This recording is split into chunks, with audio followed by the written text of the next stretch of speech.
Despite adverse weather conditions delaying the arrival of some of the authors, the sun shone on Friday the 28th of March as islanders, together with visitors from the other Channel Islands and the United Kingdom, made their way to the Island Hall for the start of the 2025 Alderney Literary Festival. First up was the festival chair, Tony Richards. If you happen to be a professor of ancient history, do not storm the stage when we get to the big reveal. Or if you already know what the big reveal is, don't storm the stage now. Because what I'm going to talk to you about kind of flies in the face of contemporary thinking with regard to the location of the events of the Iliad.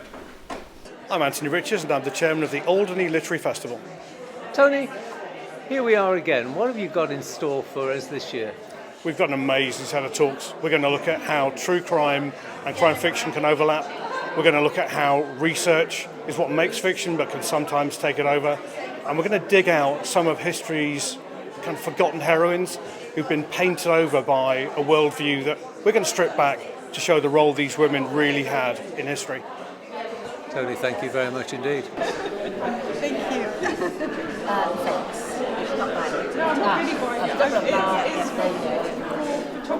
Hello, I'm Rosie Garland and I'm a writer and performer. Rosie, this is your second visit to the Alderney Literary Festival. What makes you come? Oh my goodness, well I first came in 2021 for the sort of gothic end of the literary festival, and when I was invited back to come and talk about my new novel The Fates, which is a retelling of the Greek myth, I accepted on the spot. There is no other literary festival like this anywhere. So welcoming, wonderful, and on Alderney, which is just beautiful.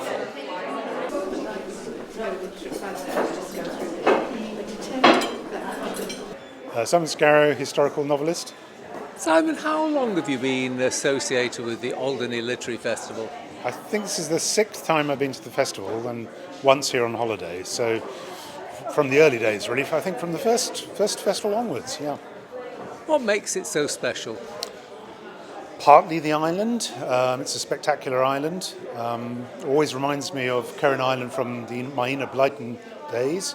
But mostly I think it's because the people who are drawn to the festival tend to be very, very knowledgeable about history. And I'm not talking about the people who present, I'm talking about the audience.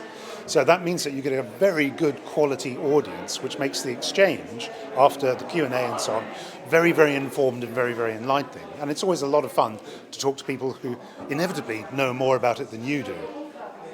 It obviously takes a lot of effort to put on a literary festival anywhere, but particularly when it's on a small island with, should we say, weather problems? Well, absolutely. I mean, when you think about the logistics of getting people here on an unreliable airline for some of the time, with unreliable weather, and then they may or may not get here, or they may get to Guernsey, and then they've got to do some sort of epic sea voyage in order to get here.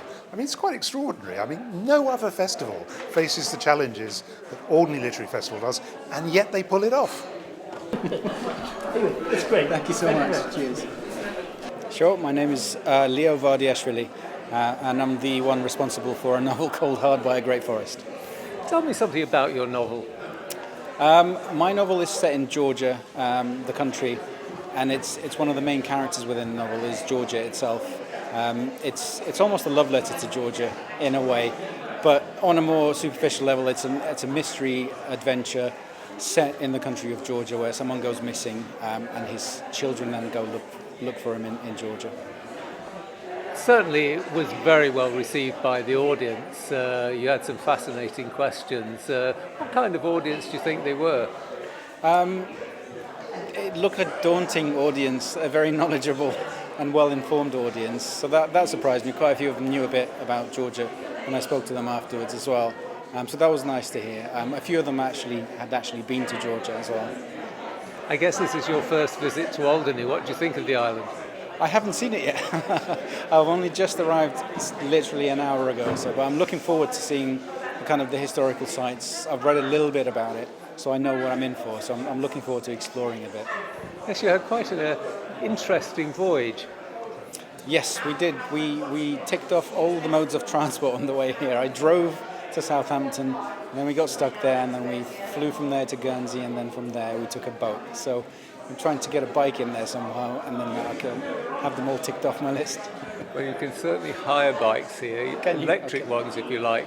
I'll do that then. So, what's your background?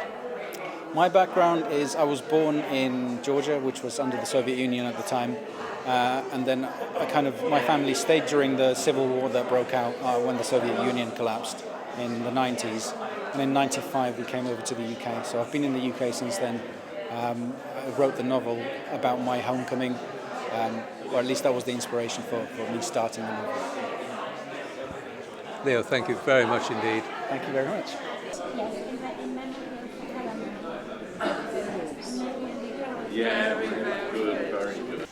Claire Mully, and suitable title, well, wouldn't it be great to be pilot or something, but yeah, no, just Ms.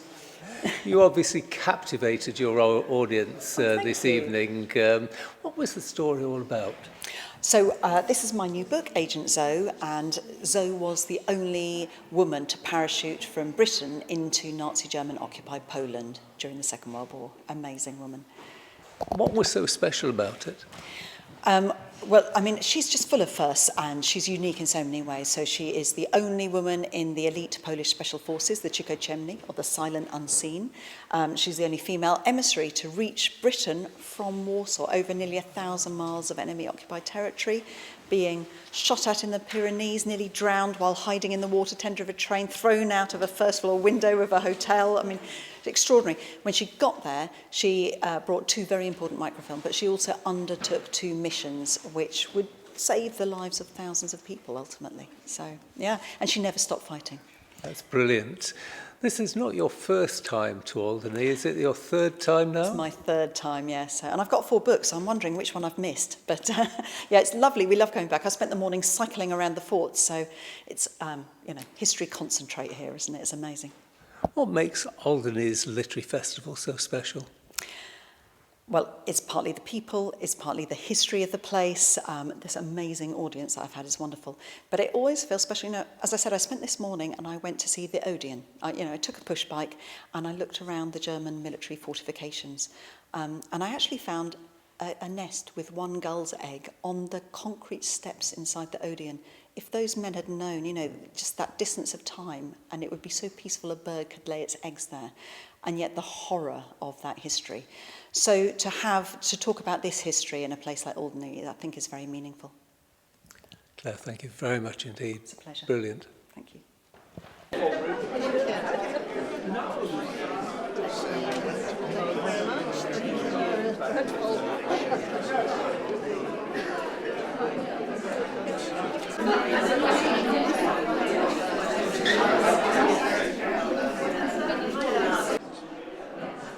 Lovely. It's an interesting place.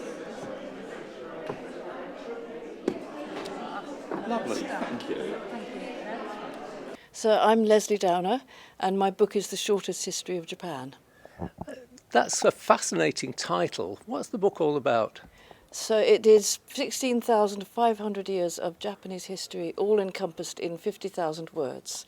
And I've tried to make it as interesting and as readable, like a novel, as possible, and to bring alive some of the exciting people that populate Japanese history, some of the stories that fill Japanese history, and to make it accessible to anybody that wants to read it. So it's not just for Japanophiles; it's for everybody. Sounds like my sort of book. What other kinds of book have you written? My first book was a travel book about following the footsteps of the poet Basho around the narrow road to the deep north. Then I wrote a biography of a Japanese business dynasty, then a book on geisha, and for which I spent 6 months living with geisha. And then a book about Madame Sadiako, who was the model for Puccini's Madame Butterfly. And then I wrote 4 novels, all set in the 15 years between the arrival of Commodore Perry, who forced Japan to open to the West, and 1868, which is when Japan actually did finally, change from being the sort of country that you see in woodblock prints to being a kind of Western country. You haven't had a chance to see much of the island, but what do you think of the Alderney Literary Festival? Oh, I think it's absolutely marvellous. And I'm also very impressed that a small island has produced such a huge audience of people who are interested in literature. It seems to be a very literary kind of island. If invited, will you come back? Definitely. Yes, I love it. It's fantastic. I walked around yesterday and I loved seeing the island and seeing the sea, seeing the beach. The boat ride was exciting. I don't know if I'd like to do the boat ride again, but the rest of it, yes, absolutely marvellous. And I hope I can travel on that little aeroplane, which I saw, but I haven't yet been in. Well, we hope it'll be there for you tomorrow. Leslie, thank you very much indeed. Thank you.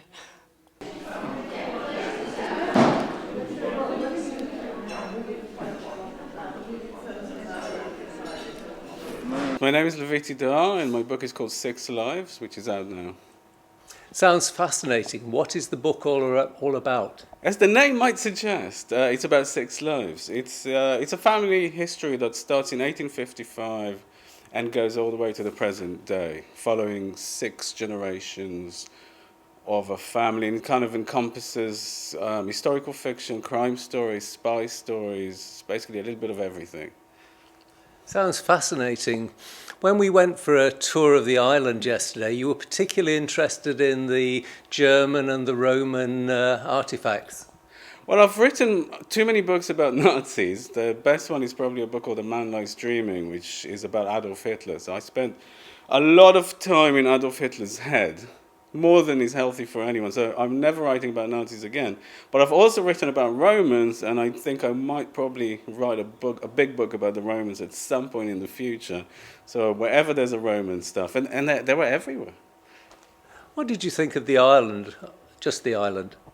I loved the island. I was very struck by the amount of fortifications that we saw yesterday. I wasn't quite expecting that. It's a sort of fortress island.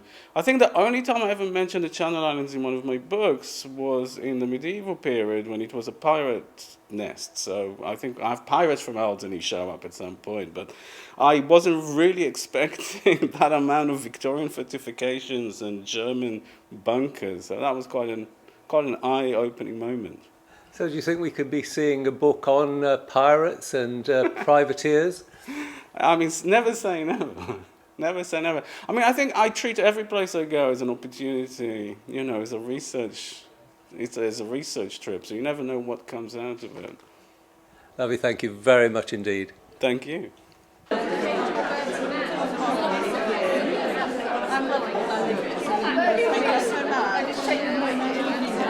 My name's Alderney Literary and my book is called The Unspeakable Acts of Zina Pavlou.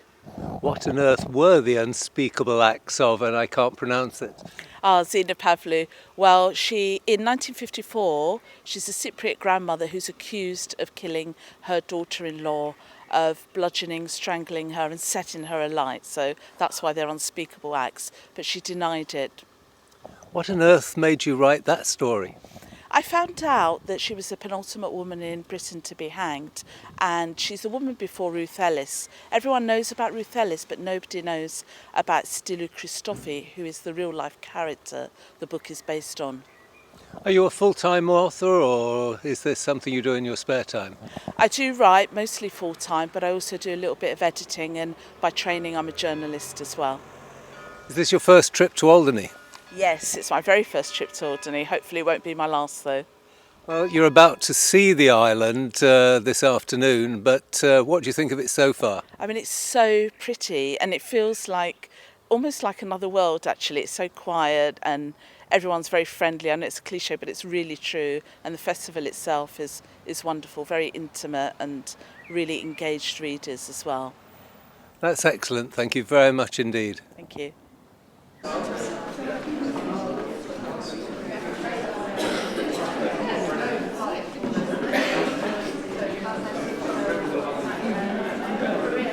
We really enjoyed that. Could you sign that for us, please, to Annie? To Annie. Yes. Is that ANNIE? Yes, thank you. Excellent.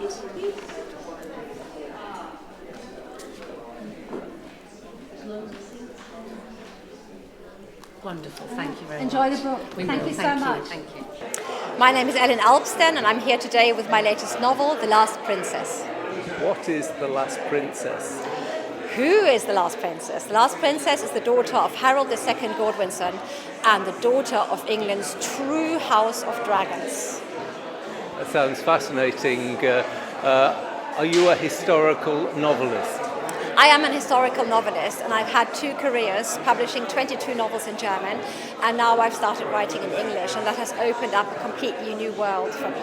It has also allowed me to discover actually the heroine of The Last Princess, who delivers a unique female point of view on 1066, an event we all think we know so much about, but do we really? Well, that's of course very poignant because the Channel Islands is inexorably involved in 1066 and the Duke of Normandy, who we still actually salute when we raise the royal toast. So what's your view? I can imagine, and I was so delighted to be invited here to Alderney. It was my first time to the Channel Islands, and so coming here and having a festival entirely dedicated to historical fiction is just wonderful, and we need much, much more of it. About the moment of 1066 and Normandy in England, and actually the Vikings too, because The Last Princess touches hugely on the Viking stories. These 3 people were actually like 3 sides of one coin. So 1066 is for me not only the beginning of modern Britain, but it's also the beginning of modern Europe and the beginning of the Europe of the nation states we know today. That's fascinating. Have you managed to see much of the island yet? Oh God, yes. I was out this morning with an e-bike, and I have to admit I'm a little bit of a chicken and I often hesitate to try new things. But the electric bike has been a complete revelation. I saw it all. I saw the forts. I saw the incredible mountain with the gannets, that hill out in the sea, those beaches, the color of the water. I wish I had time to try the mobile sauna that I saw. That's just magnificent. And I had a coffee by the harbour, and the food and the colour of the sky and the people, so friendly, just an amazing place.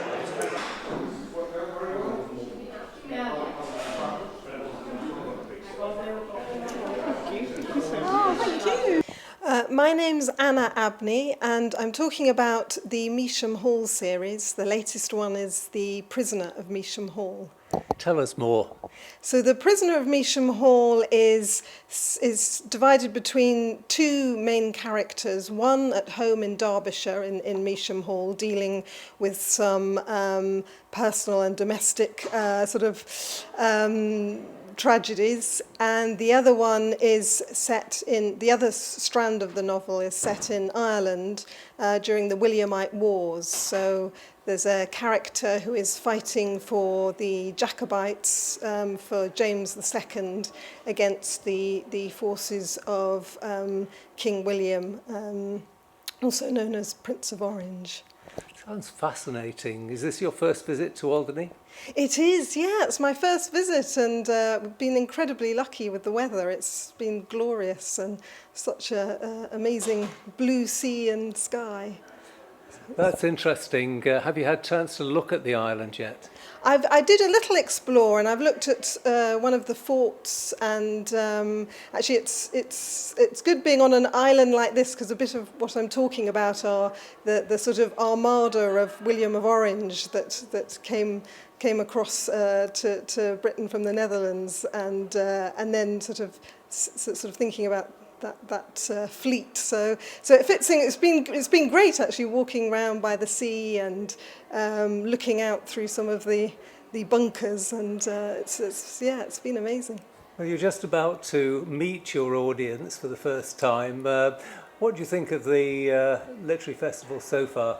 It's been fantastic. It's been so lovely to be here and be involved in it, and I've been lucky enough to get to some of the other talks, which have been fascinating. And us writers have been looked after very well, and I'm looking forward to meeting my audience. Anna, thank you very much indeed. Thank you. Thank you very much.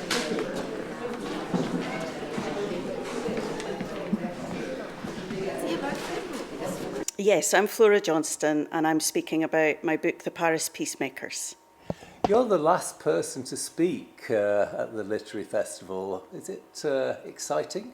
It is. It's very exciting. I'm glad that the talk has arrived. It's been such a wonderful couple of days. There are so many good talks have already come, so I hope I can add something this morning. I'm sure you will. You've been here for the whole of the festival. What have you thought about it? Oh, it's been marvellous, absolutely wonderful. So many interesting talks, interesting conversations afterwards, and of course the beautiful island. The weather we've had has been amazing, so in between times getting out to enjoy some of the scenery and some of the fantastic things there are to see here in Alderney. Tell me, what's your book all about? So The Paris Peacemakers is set in France and in Scotland in 1919, and it tells the stories of three Scots trying to pick up the pieces of their lives after the trauma of war, while the politicians try to put back together the world that they've shattered. That's fascinating. What made you write a story about the Paris Peace Talks? Well, the starting point was actually my own great aunt, a lady called Mildred Keith, who came from Thurso, the very, very far north of Scotland, so about as far from Alderney as you can get. And she was a typist at the Paris Peace Conference. And I'm lucky enough to have copies of her letters home to her mother, talking about her life there. So that was the starting point, to think about this young woman after all the difficult years of war, suddenly finding herself in Paris in a luxurious hotel, rubbing shoulders with the leaders of the world. That must have been a fascinating experience for her. Just one final question. As an author, how does this literary festival compare with others that you've attended? I think one of the really special things about being at Alderney is being here for the whole time, because so many literary festivals, you just kind of go along for your talk or maybe for the day of your talk. But to be here for the whole weekend and get a real chance to chat with other authors, with sponsors and the people attending the conference. There's been a book club that I had for my novel, The Paris Peacemakers, so it was great to chat informally with people there. So I think it's a really special festival. It's my job now to just to say thank you to a few people before we close. Obviously, our sponsors and indeed our friends who provide the money that makes this all possible. It's not just money, there's a lot of hard work that goes into it as well, but without the cash it wouldn't work. So thank you very, very much. Our authors, we think you've enjoyed it. We'd like to think you're going to take a small piece of Alderney home with you, only in your heart, no stealing the rocks. Feel free to tell fellow authors, your friends, people you meet in Tesco, how great it is. The island is sunny, filled with delightful people, and there are no travel issues whatsoever. Martin Belcher, Chairman of Polygon. Excellent. Martin, you sponsored the Alderney Literary Festival for 3 years now, I believe. What makes you come back? I think it's such a grassroots festival. It's so much more intimate than numerous other festivals I've been to. This year we were asked if we would sponsor or be a co-sponsor of the festival in Guernsey, and I said I'd much prefer to be a larger sponsor of Alderney than be involved with Guernsey at all. So I say we've done our bit for social responsibility by effectively sponsoring Alderney rather than Guernsey. You also do quite a lot for the economy by making this happen. Well, everything that we possibly can do to help Alderney, we undoubtedly will. One, we obviously love Alderney, but two, I think in the present tough times, Alderney needs every bit of help it can get. You couldn't make it for the first few talks. How has it been since then? It was great when I arrived. Unfortunately, due to flight delays and cancellations, it took me over 24 hours to get here. But I think once I was here, it was brilliant, as usual. Finally, what do you think makes the Alderney Literary Festival the success it is? I regard it as the hard work of all the people pulling everything together, the quality of the presentations, and the fact that it's small and relatively intimate, and you can get a very good relationship with the authors. Martin, thank you very much indeed. A pleasure. Good to be here. Ladies and gentlemen, it now only remains for me to say thank you all very much, and I now declare the 2025 Alderney Literary Festival formally closed.